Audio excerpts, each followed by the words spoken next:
So good afternoon, everyone, and welcome to this week's edition of our Way Forward Workshop Leader Lunch Break. We are thrilled to welcome Erika Anthony. She is a happily transplanted Long Island native who has served for just over 2 years as Executive Director of the Ohio Transformation Fund. To that work, she brings a deep well of experience as a civic change agent.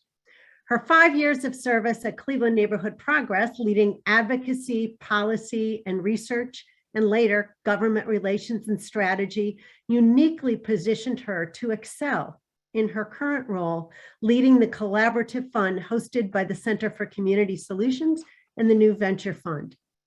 If you spend a few moments with Erika, you quickly appreciate that she is a focused and tireless champion for racial equity and inclusion, transformation of criminal punishment, and for voting rights.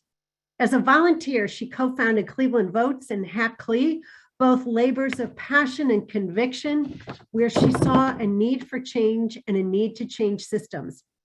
Despite all of this, she still finds time to make her thoughtful voice heard at Idea Stream's Community Advisory Board, the Cuyahoga County Public Defender Commission, NOACA's Community Advisory Council, Midtown Clee, Red Wine and Blue, and the Cleveland Young Professional Senate. And of course, the reason you're all here today as an advisor, a driver, and a thought leader in Mayor Bibb's transition. Cleveland.com calls her a potent behind-the-scenes force for equitable democracy who eats obstacles for lunch. We are proud to call her and recognize her an alum of Cleveland Bridge Builders class of 2014. Erika? Well, that is quite the introduction. I will Venmo you a little bit of cash, Mary Ann. Thank you. But honestly, it is my humble honor to be with you all this afternoon and talk a little bit about Mayor Bibb's transition team. I see a lot of familiar faces, like a little bit of a family reunion, as well as some new faces. So for those that I haven't had the pleasure to meet directly, thank you for taking time during your lunch break to join us for this conversation. So I'll just jump right in. When I received the invitation to join the transition team, admittedly, it was a little overwhelming to imagine what a transition team co-chair role would be, having never done that. But I do like to take on challenges, and I do feel relatively comfortable being in spaces where I can bring my skills of innovating and really being creative in how I approach my work. Mayor Bibb is a dear friend, someone that I deeply, deeply respect, and I cannot be more proud that he is now officially my mayor. I'm a resident of the city of Cleveland, so there really wasn't a question of whether or not I could take on this role, and to do it in partnership with the other 5 co-chairs, as well as the full committee over the last couple of weeks of 2021 was a bit of a whirlwind. We all still maintained our full-time jobs, so there was no leave of absence for us as volunteers, but the drive and the opportunity to think about setting up Mayor Bibb and his administration post-inauguration, I think really is what kept the fire going for all of us, knowing that we were working towards this tremendous goal of providing Mayor Bibb 100 recommendations by the time he took office in January of this year. So I'll start by saying, a little bit about the process. So the 6 co-chairs were selected. From there, both the co-chairs as well as the staff, many of the campaign staffers transitioned to serve in a transition team capacity as well. Came together to decide what the 10 committees would be. And then the staff essentially started to populate in recruiting volunteers to serve on those 10 committees. So for instance, I co-chaired the environmental committee as well as the open government committee, but my comrades, the other co-chairs were responsible for neighborhoods, equity and action, just all the things, economic development. We knew were going to be critical to, again, setting up the mayor and his administration for what would happen in 2022. We came in with some guidelines, but I think each of us really approached our respective committees in the way that made the most sense for the issue area. And I would say having 2 committees my committees were vastly different in how they approached addressing and ultimately creating the 10 recommendations. But overarchingly, I will say that the charge that was given to us by, at the time, Mayor-elect Bibb and his transition team was really, how can we position the mayor to have the most up-to-date, most current information that will help him and his administration start on a really, really strong foundation. The transition team at large was also really committed to doing this in a thoughtful and equitable way. So not to do it in isolation, but how do we include the residents of the city of Cleveland and members and stakeholders to really help us think through what our recommendations should be. And the last charge was, which wasn't specific to one committee, but the transition team at large was also working really fast to identify and ultimately retain talent, right? So that Mayor Bibb wasn't walking into 601 Lakeside by himself on January 3rd. So that was also a major priority for that transition period. I'll talk a little bit about the two committees that I co-chaired and a little bit about our respective processes. So for open government, we really came into our committee with shared values, right? So I spent time with my committee members saying, in order for us to start to think about what our recommendations are going to be, we cannot make assumptions about how we're coming to this work or how we're coming to this issue area. So we need to first make sure that we as a committee have shared values as it relates to the ways in which we're going to shape our recommendations. What's going to ground our recommendations? You know, how can we hold one another accountable in a way that is really speaking to the efficacy of the importance of open government, but also the long-term goals of how we can envision a more equitable, transparent city hall. And that was really important for us, so that we grounded ourselves in identifying values like accountability, transparency, community participation, digital equity, right? So these were some of the grounding values that we then started to think about. How can we more effectively address the gaps and the challenges that maybe our city, not just City Hall, but our city at large, is thinking about when it comes to open government? I think if those of you who are familiar with our region or with our city, some may agree that open government has not necessarily been the tenor in the more recent future or recent situation of our city. And that's not solely to say the city of Cleveland as a government, but really thinking about the culture of our community and what does it mean to emulate the importance of open government. So we started with some conversations around what some of those recommendations could be, but knew that we needed to hear from more individuals in our community. So we held a roundtable conversation with a number of community leaders and residents in the city of Cleveland, really prioritizing also some of the groups that we felt were already living the principles of open government. So we invited partners, coalitions like the Participatory Budgeting Coalition that has been working diligently over the last year or so, Clevelanders for Public Comment. So we also had intention that there are examples of open government or individuals that are working towards open government. Let's make sure that their voices are being elevated in the process as we think about our recommendations. After that, we did a little survey to the individuals that came to our roundtable conversation and still felt like we needed a little bit more information. And we ultimately administered a broad survey toward I think the third week of December, if I'm not mistaken, that closed right before the holidays. And we were pleasantly surprised that we received just under 600 responses, in a week's time span. And we felt really affirmed that when we reviewed the responses, they really aligned with where we were starting to go with our recommendations. So we felt really confident that we both took the time to establish our values, but also start to think through our recommendations and then get input from community members to ensure that we were speaking to the spirit of what folks are seeking around open government.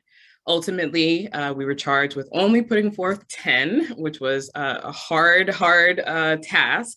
We had many, many more, but really with this lens and focus on, 10 actionable recommendations for the first 6 months or the first 100 days, for Mayor Bibb and his administration. Examples of some of those included, creating an actual open data portal.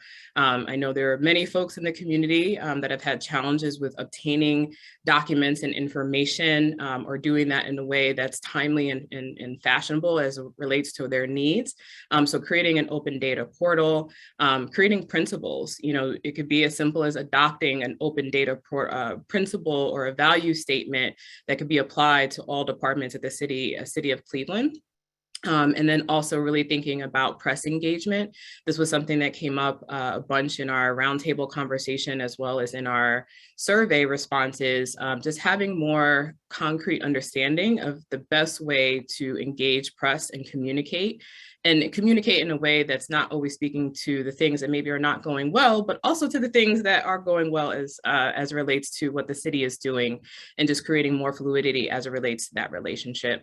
Environmental committee had a similar process. We grounded ourselves in values and really trying to understand, this is obviously, like any issue area we're facing right now, a long-term arc.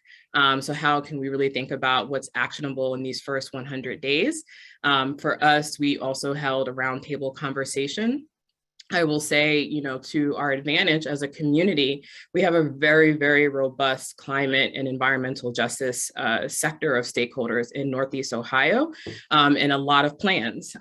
That's good and bad, right? Because there's like a lot of plans. So how do you try to distill and get all the information and then do the prioritization? So we did a lot of reading to make sure that we were honoring the existing work that has already been laid in our community, but also, bringing a fresh set of eyes to say, okay, now under this new administration, is there a shift in the prioritization? We want to honor the values of our new mayor and the things that he communicated throughout his campaign, as well as, what now this administration is focusing on and prioritizing.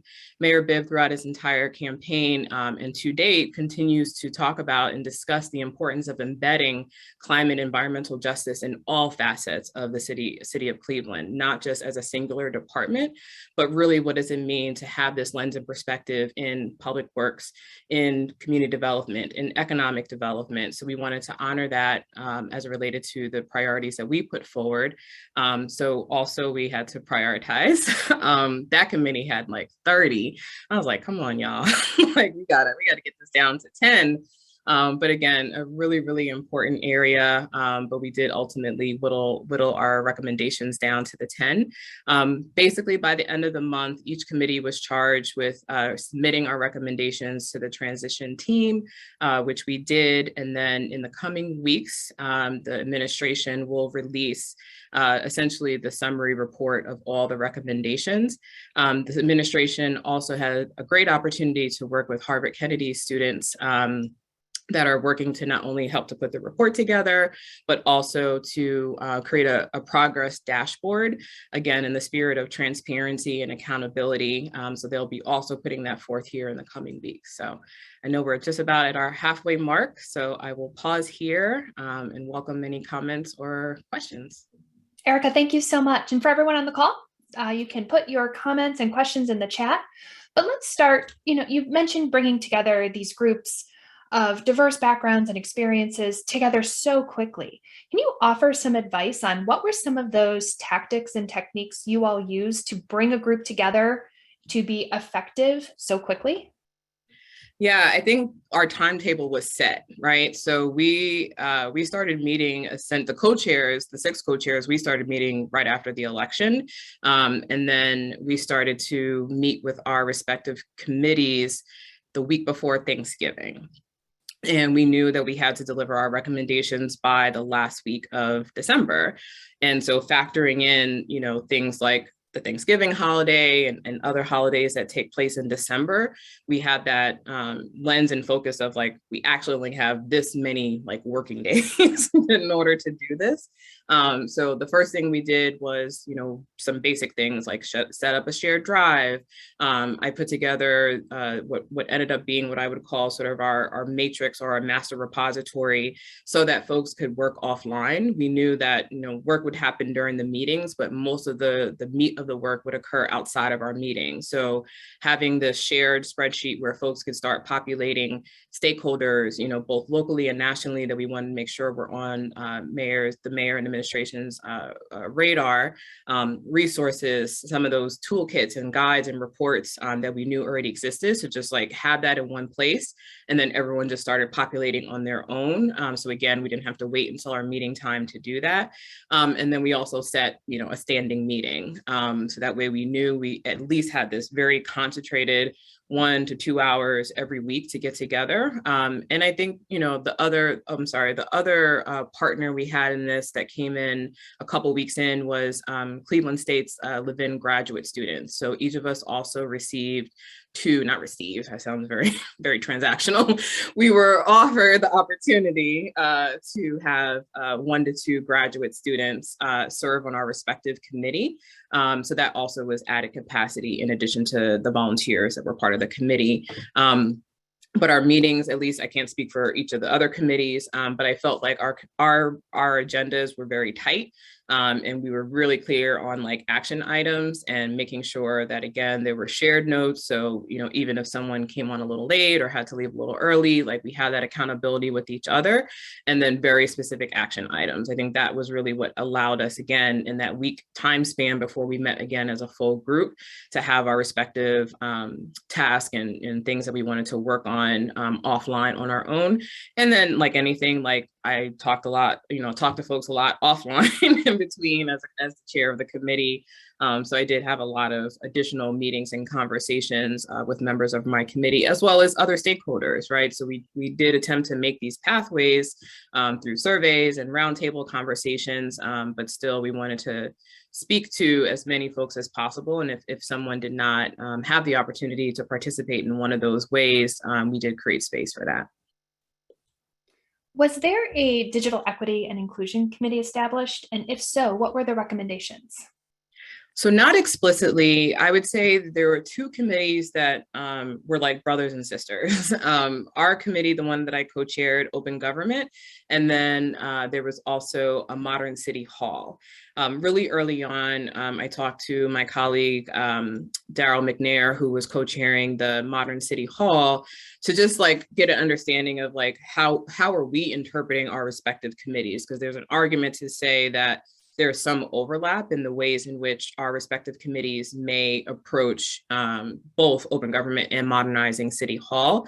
And we realized, not immediately, but like as our committee started to meet, that for open government, since there was not previously a culture of open government, that for us, we were really setting the trajectory for how the city could reimagine, what it would mean to have open government principles, not as a singular department or not as a singular staff person, but really embedded throughout the entire administration.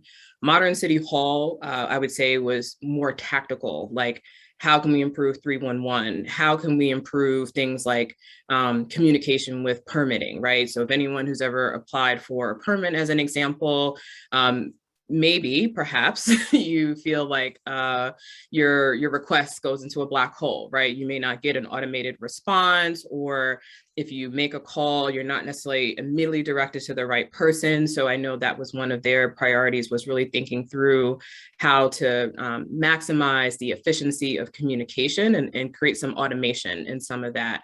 So we actually stayed in really close contact as our committees were developing their respective recommendations, so that we weren't, stepping on each other's toes, but also complementing one another. And then I think for open government, we did have a recommendation to create an office of digital equity.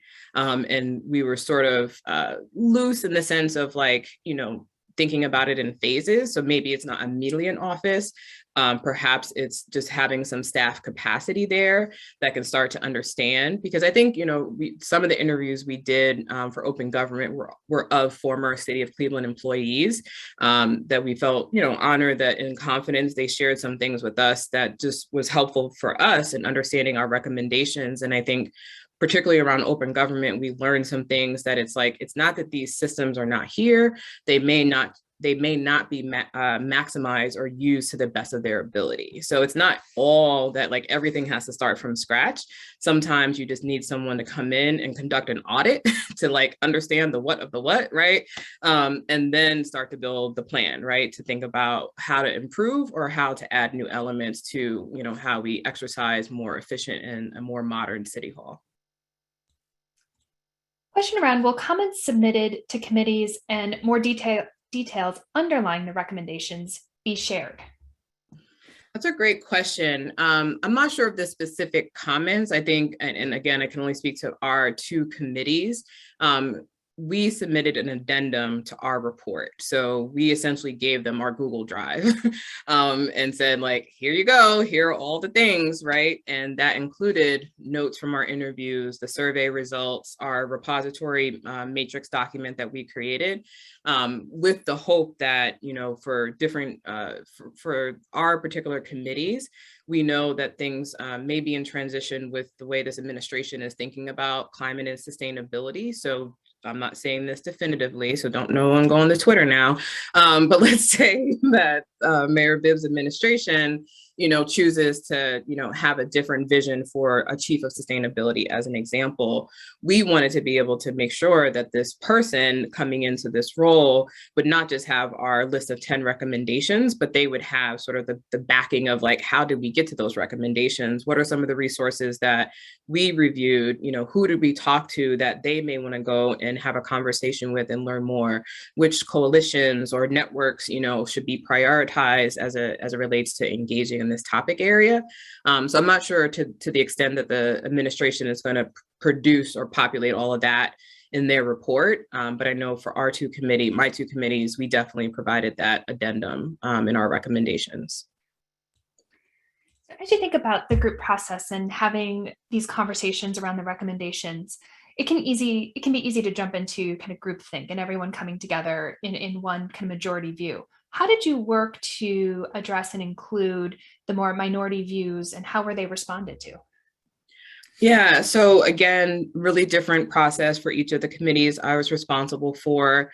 Thankfully, for environmental committee, as an example, each person had their specific nuance, sort of expertise. So we ended up breaking our committee, both values and sort of issue areas, into 6 categories: climate action, healthy housing, healthy transportation, and a few others. And we essentially had one member of our committee that was very well versed in each of those areas, and understanding that for all these issues, there's overlap, right? So they're not so siloed, right? That, if we're talking about healthy housing, we're also talking about climate action. But it at least allowed me to understand who best to engage with, right? So if I had a conversation, or if I had a question about something specific to transportation, to save everyone time, I wasn't going to send an email to the entire committee. I might start with Angie, who was one of the members of my committee, and say, hey, I heard this, or someone sent me this information. Can you help workshop this with me? So from the preparation standpoint, that's how we operated. When we got down to the recommendations, we essentially asked each of those subject matter experts to put forth their recommendations, right? And again, knowing that there's overlap, and then we just talk through it. I don't feel like folks felt like one issue or sub issue under environmental justice or climate justice was weighed heavier than the other. I think the expertise that was represented on the committee for both environment as well as open government, I also felt like for open government, there was nuanced areas of focus. We had Leon Wilson as an example from the Cleveland Foundation on our open government committee, who's coming from, not just a philanthropic standpoint, but also having in his previous work, working with directly and himself, in a chief information technology officer or CIO type roles. versus someone like April Urban, who's been primarily in academia doing research and data, right? So it was a nice blend, like, high five to the transition staff on their recruitment. I felt like each of the committees had a really nice blend of expertise and knowledge, and also connection in the community. We have had a couple questions come in around attention being paid to voting access and rights and motivating greater voter turnout. So curious how those topics have been addressed during the transition. Yeah, I wouldn't say that explicitly has been addressed, but I think it actually goes back to Mayor Bibb's campaign, right? I think, and so, bias acknowledged, Marianne shared that I am the co-founder of Cleveland Vote. So I will bring a little bit of that to my response. I think we can't expect or rely upon one individual or one office holder, right, to bear the responsibility of establishing as well as maintaining the civic culture for a community, right? So we have to lead by example. And I think Mayor Bibb throughout his campaign did just that as it related to the ways in which he engaged in community, not just, the forums and the debates that were hosted by different organizations, but I don't know how many hundreds of meet and greets, backyard conversations that he conducted along with his team and his volunteers. So I think, the hope is, right, that those strategies and tactics will translate into the way in which he envisions operating the administration. But I think to put on this mayor alone, it's actually not really within his purview to change, voting rights laws. Is he supportive? 100%. But I think it's a larger question for our community to address as it relates to where are we as it relates to voting rights. There's a couple things happening in DC that are being challenged right now. But even if we hone into Cuyahoga County or the city of Cleveland, I think it's really honoring the autonomy of what does it mean to be engaged in your community outside of casting your ballot, 1 to 2 times a year, depending on the election year. And can you speak on your sense of the urgency around implementation and accountability around the recommendations? High, very high. And again, I think, our process demonstrated, where the urgency and the importance of delivering these recommendations by essentially, December 27th, right? Like there was high urgency in making sure, again, that we produced a product for the mayor so that when he stepped into office on January 3rd, he had a really strong foundation. And I think, I will say this, lovingly, right? You still have some questions like, but are you actually going to read this stuff, right? It was literally the first week of January, and I got a call from his law director asking me about a specific recommendation in the environmental committee's recommendation. And I was like, okay. I mean, I had confidence that y'all were going to read this, obviously, but that really demonstrated to me that it wasn't just like, oh, we read over your recommendations, but we're already starting to process how to activate on these recommendations. So that gives me a lot of hope and confidence. And of those recommendations, was there a preference to make them so that it was solely accomplished by the city government, or are there recommendations that are going to require collaboration and partnership from other governmental offices or nonprofits? I think ultimately, I didn't see the other committee's recommendations, but I would imagine that it's a hybrid. None of this work can be accomplished by a local government alone. Everything should be viewed in the spirit of thinking about it in partnership. I think what it comes down to is sort of the technical, sort of operational aspects of that recommendation, right? And that is something that we considered when we were putting our recommendations together for the 2 committees. Is this something that can be advanced under the mayor, like through executive order or through some sort of ordinance or charter? Does this have to go through city council, right? So we did contemplate that in our consideration of where is the decision-making power as it relates to this particular recommendation. and who are the partners, both within City Hall, different departments, as well as externally, residents and stakeholders that need to be part of this conversation. So for essentially all of our recommendations, we had sort of notes about, this is what's already happening, either locally or nationally for consideration. And then here are some stakeholders that, again, you don't need to reinvent the wheel, are already working on this, that you can, sort of fast track conversations and have as much information as possible to advance this recommendation. So Erika, we have time for one more question. And as you reflect on this experience, what are you taking away from the time on the transition team? What are you most proud of?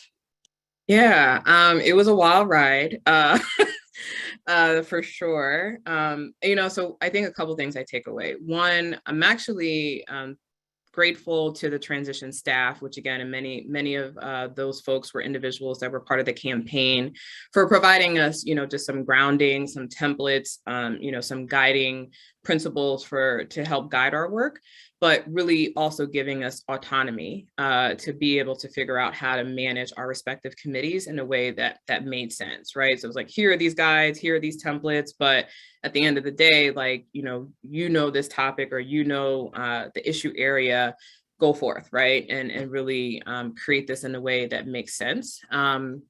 I think secondly, and this is like a broader, just thinking about, how we can maximize the ways in which government functions, both here in Ohio as well as externally, is like our model, the way we did this should be something for other states and municipalities to consider. And I don't know, I asked this question pretty early on, like, is there an entity that does this, right? Like, there's National League of Cities, there's other like national associations for municipal government. And I know it's not a plug and play, because every community obviously is different, but I just feel like in the spirit of learning and growing as a nation, not just here in the city of Cleveland with our community, but just like how can this information be shared? So part of that is this report that will come out. But I hope, we've already seen Mayor Bibb, travel to both places here within Ohio, as well as in DC and nationally, just to continue to elevate, the way in which we went about this. In the spirit of really how do we maximize the efficiency of not just once you're in office, but what you need to do, because again, none of us had ever done this before. I think for the most part, I don't think there was really anyone, definitely within the co-chairs or the volunteers, that could say like, oh yeah, like I helped so-and-so mayor, transition. So we were doing our best to iterate and evolve in real time. And then I think the last thing that I'm taking away is pride, to have had the honor to participate in this process. And again, not only support my mayor, but also support a dear friend. And again, supporting him and his administration to have a really strong foundation. And I have my utmost confidence in them and in this administration, that we're going to have an amazing next couple of years. So prideful. Well, Erika, thank you so much for your service on the transition team and for giving us a behind the scenes peek at how this happened so effectively, efficiently, and quickly over the past few weeks. And we look forward to what's to come. So thank you for your time today. And I'm going to pass it back to Mary Ann. Thanks, you. Rachel. Erika, I'm compelled to ask one more question, usurping Rachel's role. 30 seconds. What can we all do to help support the new administration and its initiatives? For sure. First, have patience, y'all. And this is where the bias comes in a little bit. Just kind of checking out the Twitter and some of the social media. I desire for folks to have a little bit of patience and a little bit of grace. We had an administration that was in place for 16 years. Like, that is the entirety of my time in Cleveland. And that is a lot. And this is not to say we're going back to think about what we could have done, because we can't go back. But at the end of the day, just imagine what it looks like to assume a role after a leader has been in place. And this could be applicable to any business, right? There's many corporations and nonprofits that have had leadership in place for a significant amount of time. So I think it's just really important to understand that they're 26 days in. And as I jokingly say, like, anyone that started a new job, like, it takes you a minute to even find like the bathroom or the file room or like how to get my paycheck, like, there is that. And then it's like, oh, by the way, I'm the mayor. And oh, by the way, I'm the new chief of fill in the blank. And, you know, we just had 2 major snowstorms back to back. And it's like, chill, y'all. Like, let these folks do what these folks need to do, but also have a little bit of patience and grace. The last thing I'll say, and we're at time, is like, we all have to assume responsibility to shift the culture of our community and not expect this sort of savior complex that we put on individuals. And this goes beyond the mayor. And I think particularly when it comes to Black and brown leaders in our community, there's a lot of unreasonable expectation as to like how we can undo and repair sometimes decades and hundreds of years of harm that have been inflicted. So we have to be really cognizant of our empathy and understanding of like, what does it mean to be in these leadership roles? And then how can we show up? And sometimes showing up is simply just asking, how can I show up? You know, I'll send a random text to, you know, some of the folks in the administration, like, how can I support you? And sometimes they're like, just you texting me, like asking me is like enough. And like, yeah, for sure, I have a tactile thing I need you to do, but just like the acknowledgement, like, hey, how are you doing? Like, y'all are 26 days into this and it's been a whirlwind. So sometimes it's just asking how to show up, but I think definitely having patience and grace and really charge yourself with like, what can I do outside of what may be directly with Mayor Bibb and his administration? So how am I showing up in my community? How am I showing up in my neighborhood? How am I showing up in my organization? Because all of that feeds up to a more thoughtful and robust community that feels safe and protected and you know, just fully integrated. So I think it's not always about how do we do it with the mayor, but then how can we create stronger structures in our respective work that again is contributing to the way our city is functioning in a more maximized way. Beautifully stated. Thank you, Erika. And thanks to all of you for sticking around for those extra few minutes. I think that was very important to hear. Very much appreciated.